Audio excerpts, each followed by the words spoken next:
Hey everyone, Steve here with Phantom History. Thanks so much for checking us out on YouTube, and if you enjoy our content, make sure you subscribe. Hey everybody, Steve here at Phantom History House, sitting in the potion room, and I'm really excited about this episode because I get to reconnect with a friend of mine, Gina Leslie, who is talking to us from down in Charlotte County, Florida. Gina, how are you? Very good. Thank you. So Uh, excited to so be here again. Oh, so appreciative for you taking the time out of your day to do this, to chat with me about a place that I used to actually work in, Punta Gorda, in Charlotte County, Florida. Like years ago, I lived and worked down there. But before we dive into some of the history and the hauntings, I was wondering if you could just introduce yourself briefly to everybody who's watching, a little bit about yourself and your background. Okay. Well, my name's Gina Leslie. I'm a psychic and a paranormal investigator. I've been a psychic since probably late 1995. Started in Annapolis, Maryland, and then moved to Florida recently, about 10 years ago, and I'm absolutely in love with the history here. So I've been doing paranormal tours and basically private investigations. And Southwest Florida is an interesting part of the state in that I don't think a lot of people know a ton about it, like in general, because people go to Tampa a lot, they go to Miami and Fort Lauderdale, and they go to Central Florida for Disney World and Universal. So it's an interesting part of the state that I think is easy to overlook from a tourism perspective, other than, of course, the beautiful beaches. Um, so I was surprised whenever you and I connected that you talked about a lot of the investigations that you've done in that area, um, particularly in Punta Gorda. And before we talk about those specific things, Punta Gorda itself is a unique, almost like a village, if I'm correct in my terms there. How much do Yes. you know about the past and present of that location? Well, I've been studying books for about 10 years since I moved down here. Got a bunch of historical books at first and then started going downtown and asking the local business owners like what kind of experiences that they've had in their residences and their businesses, and got a lot of information about how it's very haunted. And I actually worked at a location. It's actually now J. Murkai Beauty Salon. It used to be Serendipity, but I used to work at it when it was Serendipity. It was in the old bank building. And I had a lot of experiences there when I was opening up and closing up the location for the night. But it's really haunted and very, very interesting and fun. And it kind of has like that old world feel to it, or at least it did when I Yes. was down there. Yes. Of course, and I don't want to discount it. I mean, it is modern, it's beautiful, great restaurants, all that kind of stuff. But it's kind of like a part of Florida that seems to hang on to its history a little bit in a unique way. Very much so. The main drag of the downtown pretty much stayed the same. All of the businesses around grew up around it, but it's kind of cute and quaint, and there's a lot of really old historic buildings to go visit. An amazing cemetery. I think it's the second most haunted cemetery in Florida. So Indian Springs Cemetery is a big haunted location that not very many people know about. Well, and I think that's a really good place for us to start when we talk about ghosts, is why not go directly to the cemetery, right? So, how old is Punta Gorda itself, if you know, and how old is the cemetery we're talking about? It started, I don't think it was incorporated until the late 1800s. So it's a fairly recent town. It was, I guess, the last stop on the railroad on that side. So it used to go, I don't think it went down as far as Fort Myers, but I think the railroad actually stopped in Punta Gorda. And back when the Vanderbilts and everything, they were visiting locations in Florida, they created the old hotel down there. Punta Gorda was kind of like the end of the line for the railroad. We always hear about the Tamiami Trail, of course, Tampa to Miami, but it really didn't go further south, like to Fort Myers, is what you're saying. Exactly. So basically, right after the Civil War ended, a lot of people came down to Florida to escape. This was the last road stop for a lot of them. A lot of them became cow hunters, and the ones that weren't cow hunters, who had like more financial means to do things, they actually created kind of a little resort area in downtown Punta Gorda. The old Punta Gorda Hotel was where I think the Vanderbilts were there regularly every single season for the summers. Okay. And what I find one of the many things I find fascinating about Florida is like you kind of have these two cultures living side by side. You have these very wealthy people coming down from the north who are building these resort things, businesses, communities along the water. And then you have like these the old Florida crackers and the Yes, cow hunters, as you said, in like the rural parts of the state, that are really just trying to survive. So it was an interesting like mix of those two cultures. exactly. Now, which I love, and it's still kind of like that. Not that it's, so remote, but there's a lot of that still in Florida that has like that very rural feel. But you say that the cemetery there has a lot of activity there of the supernatural, paranormal kind. Why do you think that is? And do we know anything about who is haunting the location? Absolutely. We have a couple of spirits near and dear to my heart. Sheriff Bowman, he is one of the local, actually he was a marshal. He was assassinated in Punta Gorda in 1903. He's buried there. We get a lot of activity from him, especially at his grave site. Governor Gilchrist was also buried there as well. He was the governor of Florida back in the late 1800s, and he was a Mason, absolutely amazing human being. He did a lot of really, really cool things for Florida, especially Punta Gorda. Um, Made a big holiday thing out of Halloween down here, giving free ice cream to kids. He haunts that location and he's very verbal at the location, especially on tech. Um, I've seen lights in the cemetery before, all kinds of crazy stuff. We had a pauper cemetery, which is where Big Six was buried.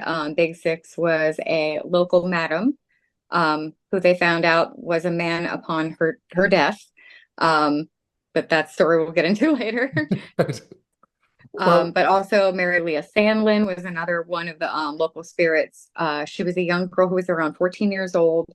She was ironing her dress on the front of the porch of the Sandlin house in downtown Punta Gorda. And it was a gas iron, one of the old time gas irons. And apparently, when she was ironing, the gas spilled on her and caught her dress on fire and she burnt to death. oh man. And those are the spirits that are very incredibly highly active in the cemetery. Now, how old would you say that this young girl or young woman is who was burned by the iron? She was 14. Okay, so a Yes, young woman, yeah, very young. young girl, I should say. Yes, So I've heard a lot of times when something tragic happens, or somebody's life is taken really quickly, that person's spirit, essence, whatever, is more likely to hang out a little bit longer. Do you think that's what's happening with her? absolutely. Absolutely. I think that she's still kind of reliving the trauma because the stories that we're getting from, especially the Sandlin house, is they see lights on the front porch, like her going by. They see her in her dress. Um, Sometimes she's enjoying herself and it looks like she's playing tricks on them, but a lot of times there's almost like banshee like screams that are heard. So it can be one or the other. It's kind of interesting. Now, you've used the term lights a couple of times since we've been Mhm. chatting. Like in the cemetery now, like you said at the Sandlin house. What do those look like exactly, and what, in your experience, is that? I mean, what causes that? Floating balls of light are basically what I've seen. And it's kind of just like a hovering orb and it flies across the cemetery. Most of the time when I see things like that, that to me is indicative of spirit activity. I get that a lot on my home surveillance stuff. I see orbs all the time and they're always moving in odd patterns. So if it's moving in an odd pattern or going back and forth and moving not like a dust particle, um, that sometimes is an orb that you're catching on camera. And what's amazing, it sounds like that you and others have seen the orbs like with their naked eye, though, not just on Yes. camera. Yes, multiple people. I actually have a couple of friends who investigate that location regularly, and they have seen all kinds of things. I've seen a full body apparition in the cemetery down by the paupers area. It's basically there's a field, and there in the back right hand corner, it's all child burials. But then right next to the children burials in the very back, there is a paupers field. No markers on anything whatsoever, but they're always in the paupers field. Always see lights in the paupers field. So tell me a little bit about, I already have this list of questions going on in my head, but you said you saw a full body apparitions in the Paupers Field. Tell me a little bit about this. Was this during an investigation? Was it in the evening? Do you know who it was? All those things. What can you tell me It about was it? It was definitely in the evening, and it was definitely the spirit that we called Big Six. It was a person in full late 1800s garb, um, very, very tall woman with red hair piled up in the back, and she was gorgeous, but very intimidating because she was 6'2", but it saw her flat out. So was she like walking among the gravestones or just kind of standing there staring? What was she doing? Walking with her back towards us, walking towards the tree. There was a big giant oak tree back there. It's a heritage oak, and she was walking right directly towards the tree. I think that she was kind of trying to say that's where I'm buried because I know Big Six is buried in the pauper field back there. So I honestly think that that was a, hey, look at me, I'm here, and pay attention, come this way. Well, and I find that interesting because what you and I have talked about before concerning Big Six is that she was very well known, was a madam, but she's in a pauper's field. So how does that happen to somebody with that kind of reputation? I think because of there was a lot of newspaper articles after she passed.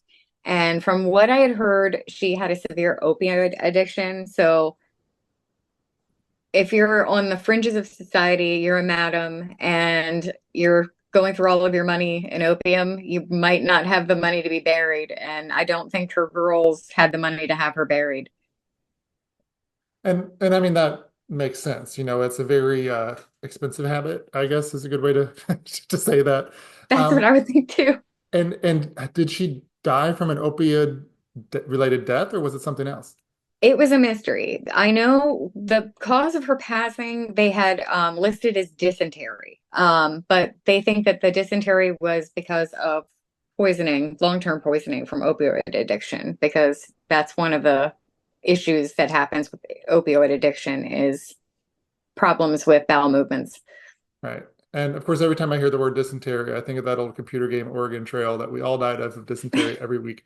So Exactly. that kind of sets our age, as we think Right? about that. But what's so fascinating about Big Six, not only was she this larger than life madam, she was well known and well liked from what I understand, but she was also born male. Yes. Was that discovered post death, or did people know that in life, or do you know? That was actually discovered on her deathbed. They did not call for almost a month to get her help. Because she refused. I think because she knew that she was going to get discovered. Um, so basically, what they did was they waited until the last minute until she was passing out from her sickness.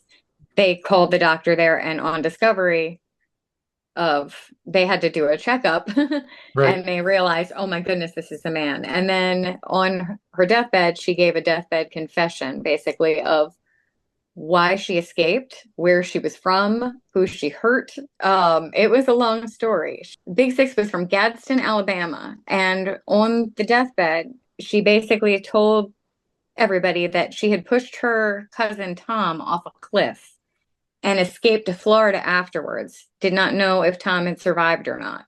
He did survive because the writer of this book, Ghost Stories of Punta Gorda, she actually contacted the family and got in touch with the family and found out like details about the life. So it was pretty interesting because she was kind of getting to Florida to escape from the crime. So that might be why she decided to take on a female persona. But from what I know, she did marry a man um, in Tampa, actually, which I think is really interesting. For a time, she worked for a family in Jacksonville, Florida, and was a nanny, but she got in trouble for partying too much. And they kicked her out, and she moved down to Punta Gorda, no, sorry, Tampa first, and then put to Punta Gorda afterwards. So the marriage lasted 6 days, from what I've been told. But she did get married under the name of Maria Dempsey.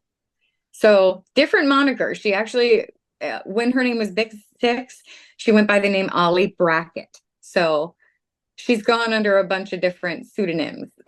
So it sounds like there's, again, this is all total guessing, but there's a few things going on there. You know, she could have been hiding from something and trying to conceal an identity. There could have been gender dysphoria involved. There could have been all Yes, these different things going on. We just don't really know because of the time period.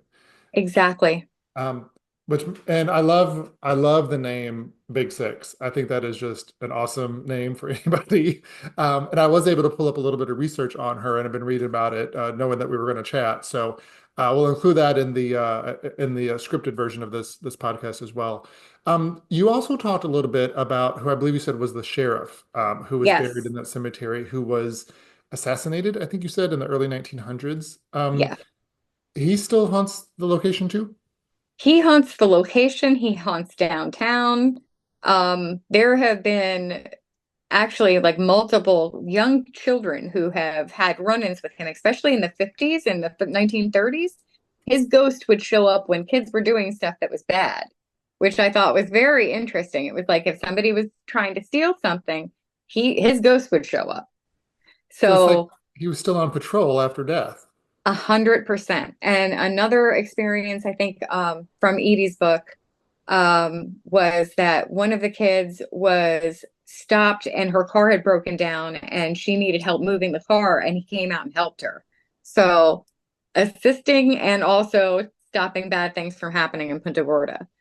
So when people would encounter him, would they assume he was among the living and then like realize that he was suddenly gone? What was that like for them?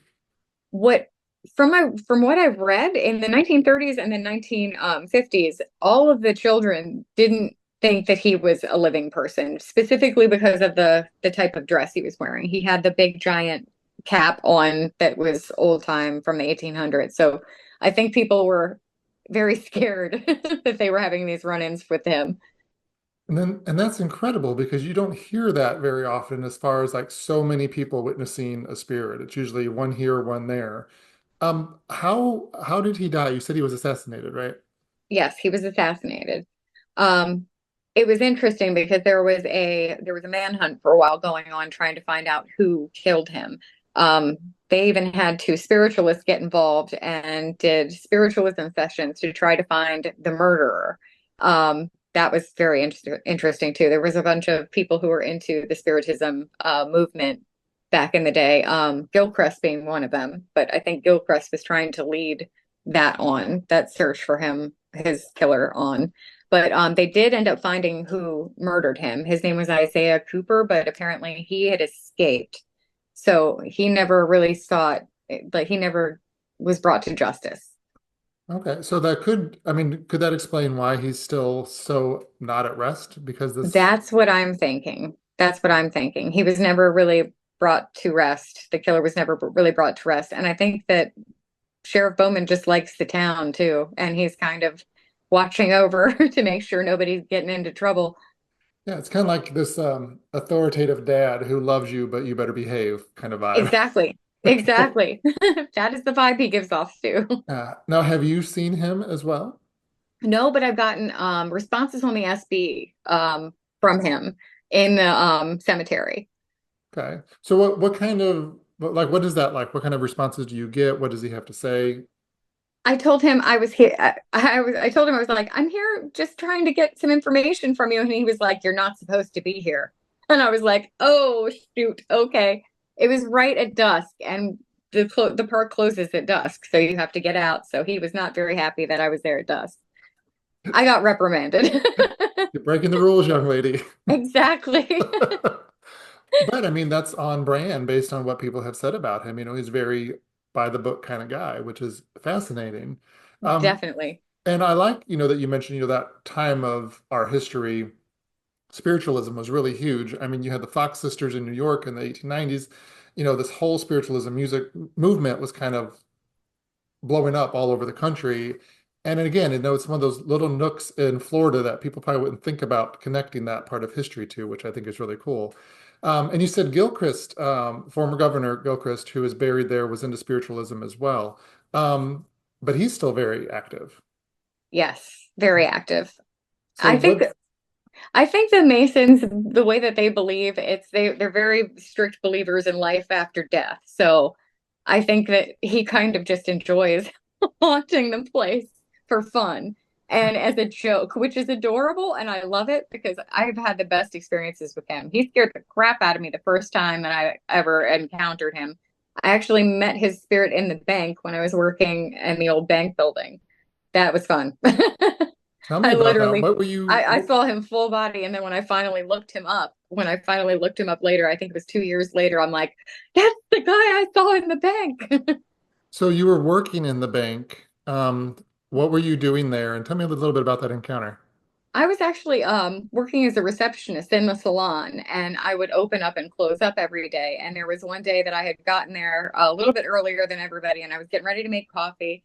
I went upstairs to turn on the lights, and I saw him standing full body in the upper deck of it's basically like a you go up the back stairs, and there's a little hallway that goes to multiple rooms that I guess were the bank building office area, and he was standing in the middle of the office area, smiling, just smiling ear to ear, scared me half to death. I ran down the steps. And then, of course, I was like, I thought somebody had broken in. So I was like calling, saying, I don't know if somebody's broken in or not, but somebody needs to check. So we ended up having it checked. Nobody was there. Of course. And then, so did the people you work with, were they like, you're crazy, or did they say, oh, this place is haunted, we should have told you? They had experiences too. They were definitely hearing footsteps, a lot of footsteps, a lot of voices, disembodied voices, mostly male voices coming from upstairs. Okay. And it's another example of, he's not regulated to the cemetery or near his grave. He's kind of all over Punta Gorda. All over the place. Definitely all over the place. His voice used to come through the SB box when I was there because after I realized it was him, I was like, I'm gonna go back there and try to talk to him. And he was funny. He was cracking me up. He'd be like, "Hey, darling," and like, I mean, I'd get just really, really sweet, loving responses from him. And I love that you say that because so many people who would hear a ghost voice would not use those terms. Like, Yeah, he's a sweetheart and he's such a nice guy. But I mean, this is what you do. So you have this exactly. experience, which I'm sure helps you. And I would guess that because of your abilities and because of what you do, is it easier for these spirits to touch base with you? Way easier, way easier. I think because I'm open to it more and I'm usually open everywhere I go, I experience a lot more than other people around me do. Yeah. Unfortunately, sometimes that's a little weird because people are like, "Oh, okay, you're talking to a ghost right now," but I can't help what I'm doing. Exactly. And I'm finding it interesting. Ever since we started Phantom History House and ever since I started this podcast, I have found that there's a huge paranormal community out there where so many of us feel like, oh, we're the weird, odd ones out, but not really. A lot of people have these Exactly. experiences. Oh yeah, absolutely. Yeah. So Southwest Florida is a pretty conservative part of the state, very religious as well. You and I have talked on our sister broadcast, Phantom History House calls, I don't remember what it's called, where you talked about, being in a rural area and doing what you do. But it sounds like in Punta Gorda, it's kind of par for the course. People just accept that this area is super haunted. Absolutely. And there's a lot more openness about that too. What Punta do you Gorda is a little bit more open and I think so. There's a metaphysical heartbeat here, I feel like, throughout the state. That when people find it, you like see this all these connections, which is really cool to me. Um, what is it about Punta Gorda itself, do you think, that makes it so active? Is it the land? Is it the people there? Is it all the above? Any theories? I have an all the above theory, but I think because it's been hit so many times by hurricanes that amps up the energy a whole lot. And it just keeps every time we get a hurricane, it amps up the energy a little bit more. And I don't know if you know, but like we've had a lot of flooding recently in Punta Gorda. The last couple hurricanes have hit the place bad. And the energy, paranormal energy has definitely increased since then. So you go down there now and it's a little bit it's almost uncomfortable sometimes because it's overwhelming. So I find that fascinating, and I don't know if that's something you can expound on a little bit more or not. How does the energy of a hurricane or weather or natural disaster impact the paranormal energy? How are they linked? What's interesting is I think that paranormal entities kind of feed on emotions and especially ones that are stuck. And when a hurricane comes, we're all fearful, we're all scared, we're all nervous. And I think that kind of fed the activity and gave it life. And you're exactly right. That calm before the storm, before a hurricane that those of us in Florida have experienced. It's like you're scared, you're nervous, you're a little bit excited, you're worried. I mean, like every part of you is like on. You know? Exactly. And I think that that is what they get their energy from, and it makes them able to manifest a little bit easier when they have that energy to pull from.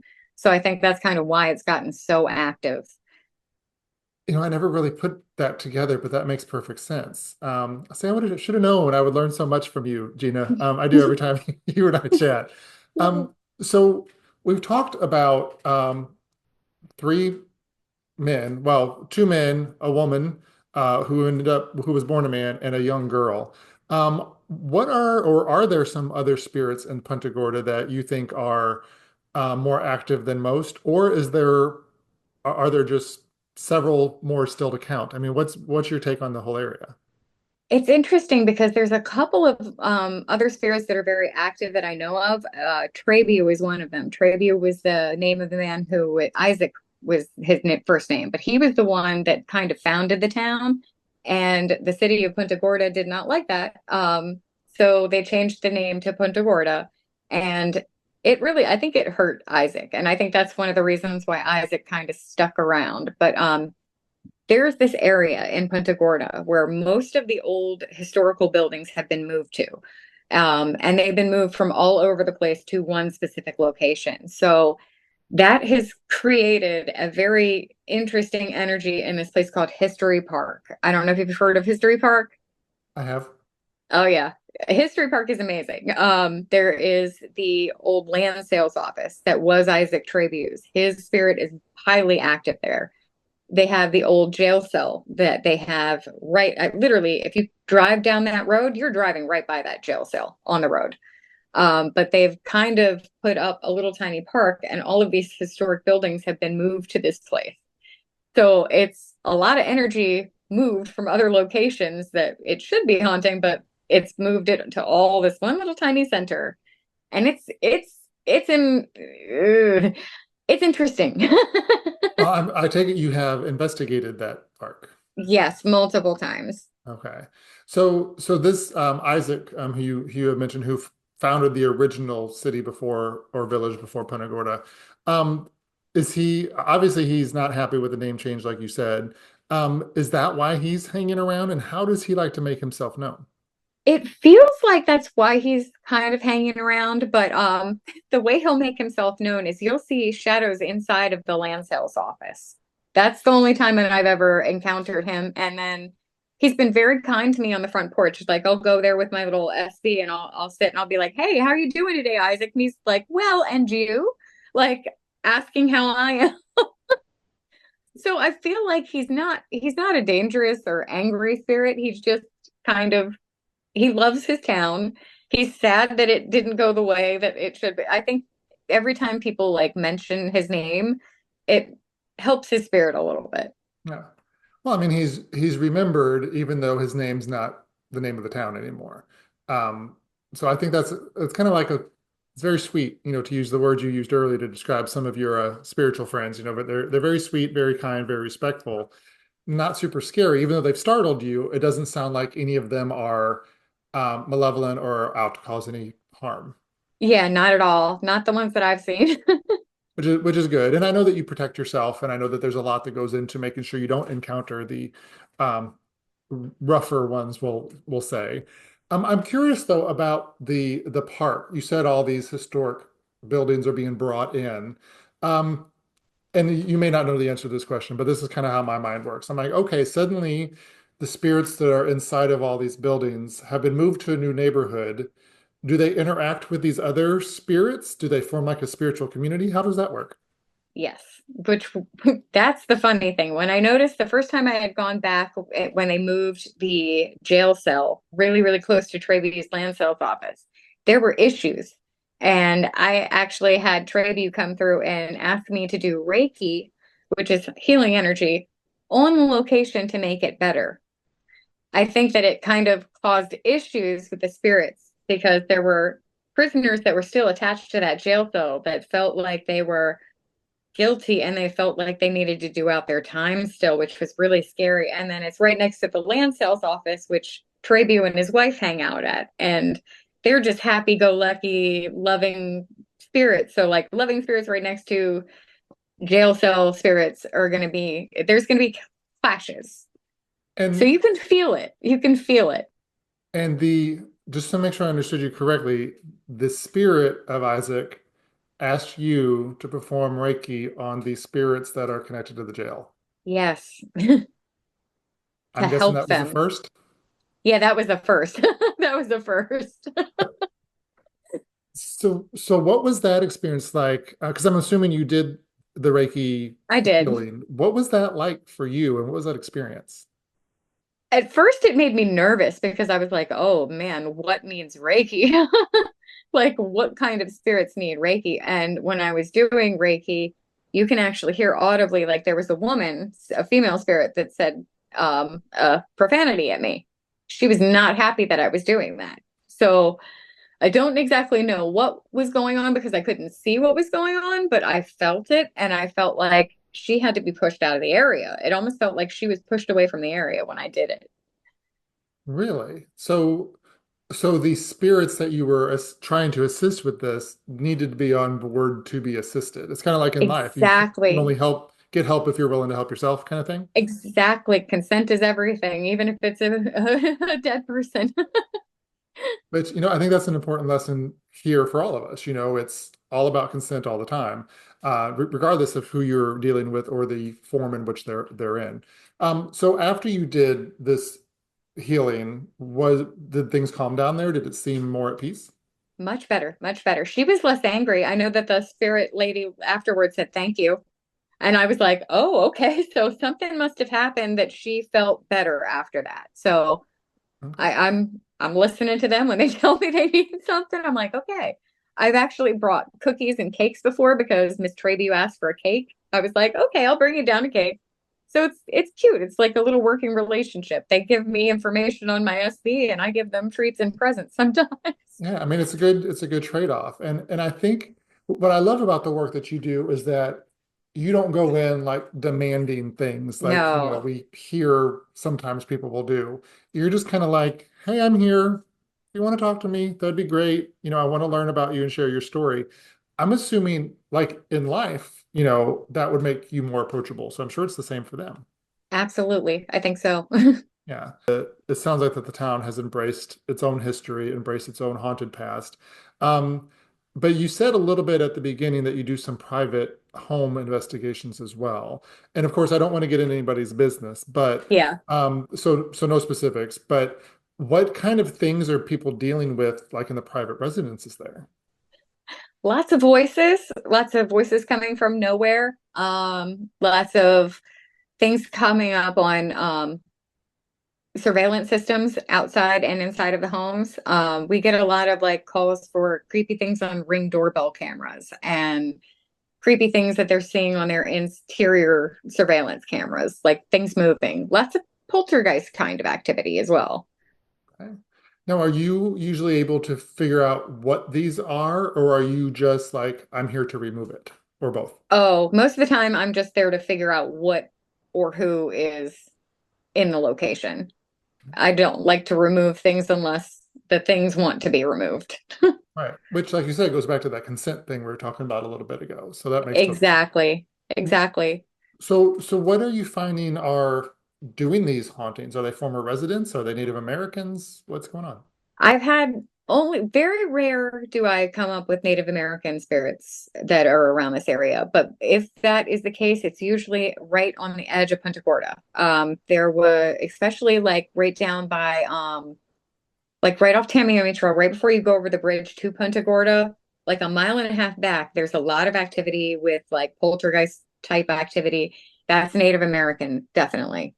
And then everything else that I've seen is former residents that are just haunting their homes. Really? Okay. Yeah, we get a lot of like elderly spirits, people who have passed away in the locations, and then I'll do research and go through land records and I'll be like, "Oh, this is exactly who I'm looking at." This is the person who owned the house in the 60s. So you Okay. definitely get a lot of that. And I mean, and that makes sense. I mean, you hear people talk all the time about, the previous owner, or they think they hear them, or they smell their perfume, or whatever it might be. And I'm curious, with your professional opinion on this, when a home is bulldozed or knocked down and a new house is constructed on that lot, do the spirits hang out or do they move on because their home is gone? It depends. It really depends on what's keeping the spirit there. If it's loss or sadness or a traumatic thing, most of the time they stay there. If they just love their home and it's destroyed now, they'll go and move somewhere else. So usually they'll watch over their family members that are still living. Which is comforting and terrifying at the same time. Yes, exactly. Mixed feelings about that. We're almost wrapping up here. I just have a couple more questions for you about Punta Gorda. And again, thank you for sharing all this information. It's so fascinating. I remember, and I can't remember exactly what it was called, or if it's even still there. But in Punta Gorda, there was like a long pier, which was near downtown, which is like where all the restaurants and stuff is. Does that Yes, still exist? And is there yes, anything you'd like to talk about there? yes. I actually worked at Fisherman's Village. I actually did a little stint there in a jewelry store. I worked there for 2.5 years. Um, and during that 2.5 years, we would have jewelry flying off the shelves. It was very interesting. I've heard cows moo, and apparently it was a cattle dock at one point. I actually did research and found that out that it was a cat used for cattle docking. Definitely seen a cow ghost before, which was really funny. And definitely seeing a lot of old fishermen down there. Lots of fishermen ghosts. So, so People I see have them. to ask, the cow ghost story. What did you see? How did that come about? What's going on? Just Because I've all never asked anybody that question before, ever.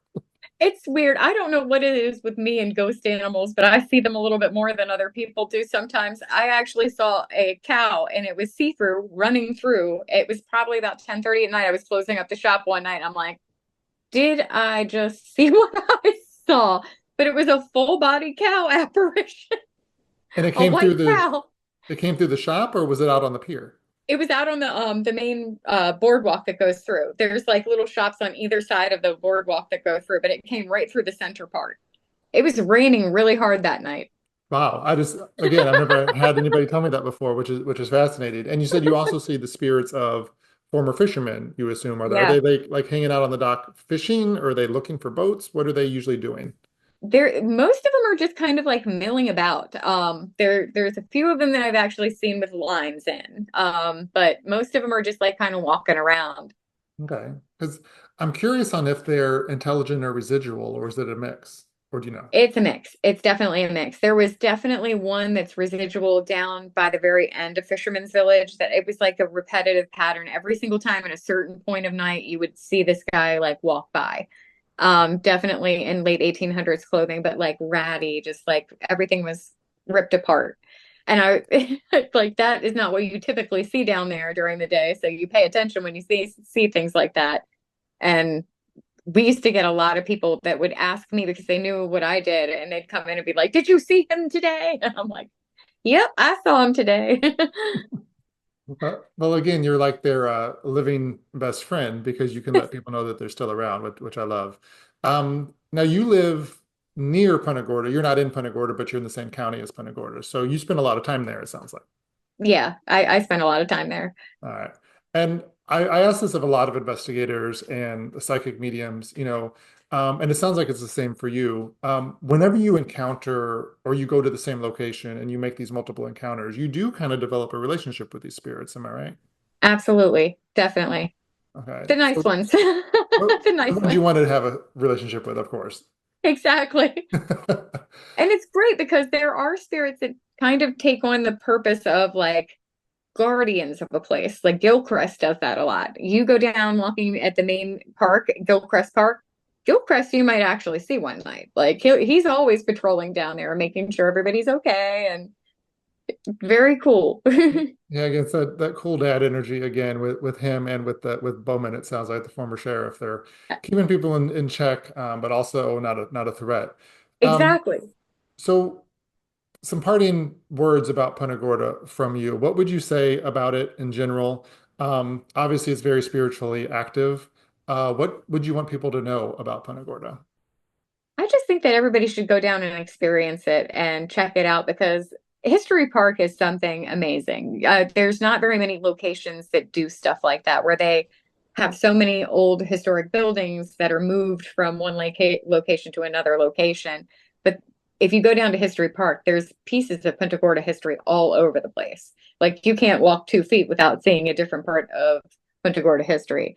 And it's a beautiful town. It's great people. The business owners down there are just wonderful.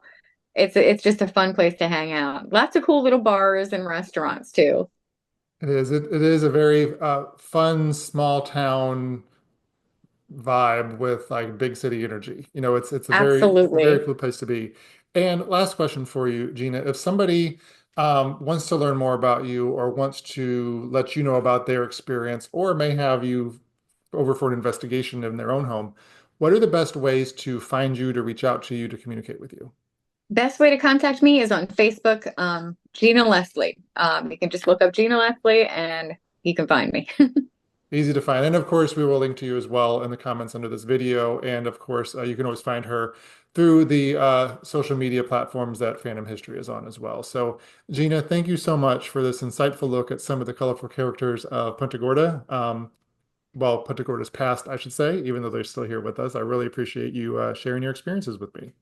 No problem. Thank you so much for having me again. Thank you for watching that. I want to remind you that you can subscribe to our YouTube channel and check out all of the Phantom History content, as well as visit phantomhistory.com to watch more podcasts and learn about our adventures, as well as sign up for our newsletter so you will always be notified when new content drops.